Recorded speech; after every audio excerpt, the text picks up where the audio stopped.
Pembelajaran berdiferensiasi adalah serangkaian keputusan yang masuk akal yang dibuat oleh guru yang berorientasi pada kebutuhan murid. Jadi pembelajaran berorientasi melihat dari seberapa banyak kebutuhan murid dalam pembelajaran. Penerapan pembelajaran berdiferensiasi yang bisa kita terapkan di dalam kelas kita masing-masing. Yang pertama pastinya harus menetapkan tujuan pembelajaran. Setiap guru ketika memasuki di dalam kelas pastinya harus ada tujuan pembelajaran yang harus diterapkan dalam pembelajaran atau materi yang akan disajikan. Jadi yang pertama di sini harus menetapkan tujuan pembelajaran, kemudian menganalisis penerapan 3 strategi diferensiasi, yaitu konten, proses, dan produk seperti yang terlihat di dalam video tadi. Kemudian menganalisis kebutuhan dengan belajar dengan melakukan asesmen diagnosis berdasarkan 3 aspek: kesiapan, minat, dan proses belajar murid. Kemudian mengimplementasikan rencana pembelajaran berdiferensiasi dalam konteks pembelajaran di kelas. Kemudian melakukan asesmen pembelajaran yang disesuaikan dengan tujuan pembelajaran dan kebutuhan murid. Jadi ini adalah beberapa hal yang harus kita terapkan ketika kita melakukan pembelajaran di dalam kelas. Bagaimana pembelajaran berdiferensiasi dapat memenuhi kebutuhan belajar murid dan membantu mencapai hasil belajar yang optimal?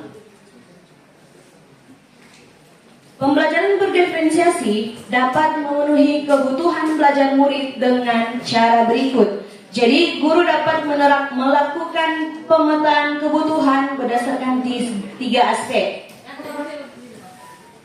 Yang pertama, kesiapan belajar. Jadi, guru di situ harus melihat kesiapan belajar para peserta didik untuk mengetahui kapasitas murid mempelajari materi, konsep, atau keterampilan baru.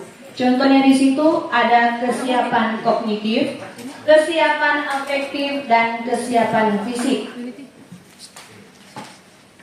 Kalau untuk kesiapan afektif, siswa memiliki motivasi belajar yang tinggi, minat belajar yang tinggi, dan harus percaya diri ketika berada dalam ruang lingkup pembelajaran.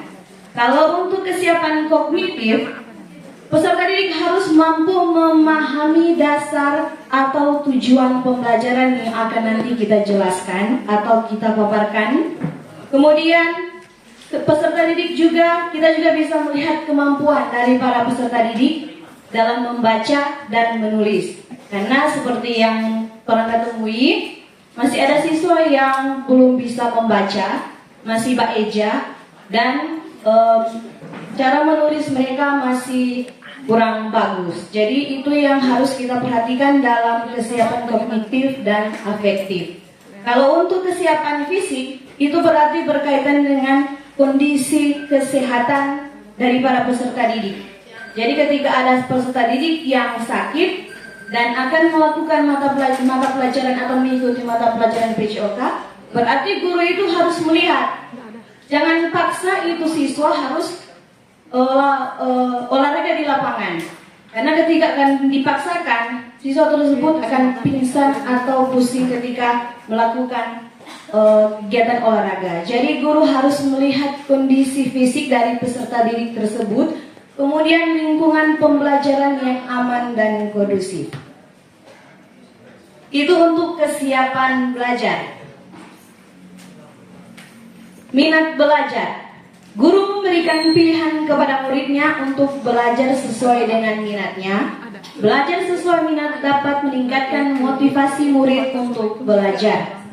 Misalnya di sini, siswa yang lebih suka belajar, dia bisa melukis melalui gambar, atau bisa membuat diagram, atau juga bisa membuat video. Itu tergantung dari minat tersebut ketika dibagi dalam kelompok dalam pembelajaran.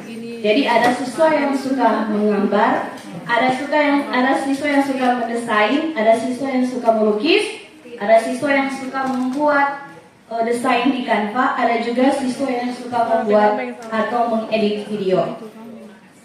Kemudian untuk penjelasan diskusi itu ada siswa yang suka mendengarkan penjelasan dari guru, ada juga siswa yang kalau dalam kelompok itu melaksanakan diskusi kelompok.